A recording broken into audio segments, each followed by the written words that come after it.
Shalom shalom. Bwana Yesu asifiwe. Mtoto wa Mungu, Yesu Kristo anakupenda sana.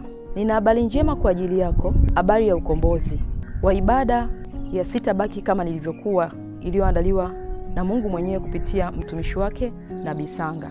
Mwaliko huu wa Yesu Kristo ni bure kabisa kwa watu wote. Niko hapa kukupa utaratibu wa ibada ya sitabaki kama nilivyokuwa. Katika ibada hii ya sitabaki kama nilivyokuwa, kuna kadi ya mwaliko kwa kila ambaye atawiwa kushiriki. Kama una ndugu, jamaa, rafiki, mfanyakazi mwenzako, familia, unaweza kuwaalika kwa kupitia utaratibu wa kadi.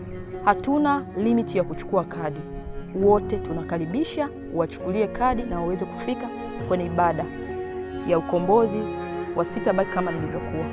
Kwa wote walioko Dar es Salaam, kadi zinapatikana Makongo Juu, mtaa wa Sola, siku ya Jumapili na siku za wiki kuanzia Jumatatu mpaka Jumamosi.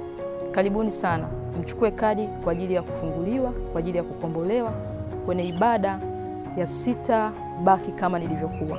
Umbali sio kikwazo kwa watu wote wa mikoani na nje ya Tanzania. Utaandikisha majina yako kwa namba zinazoonekana hapo kwenye screen.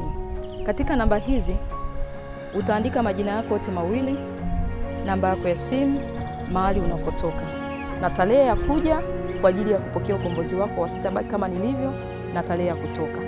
Na ikiwa una changamoto yoyote ya kiroho ambao unahitaji mtumishi wa Mungu akuguse, utaandika kwa ajili ya kukutana na Mungu mwenyewe kupitia mtumishi wake. Mtumishi wa Mungu Nabii Sanga anasema, njoo na imani yako tu. Ukombozi, kufunguliwa, kuuishwa utavikuta kwa Mungu neno katika jina la Yesu Kristo Mwokozi aliye hai. Tarehe 11 mwezi wa 10 ni siku yako. Karibu. Keep watching POG Family TV. Jesus Christ loves you.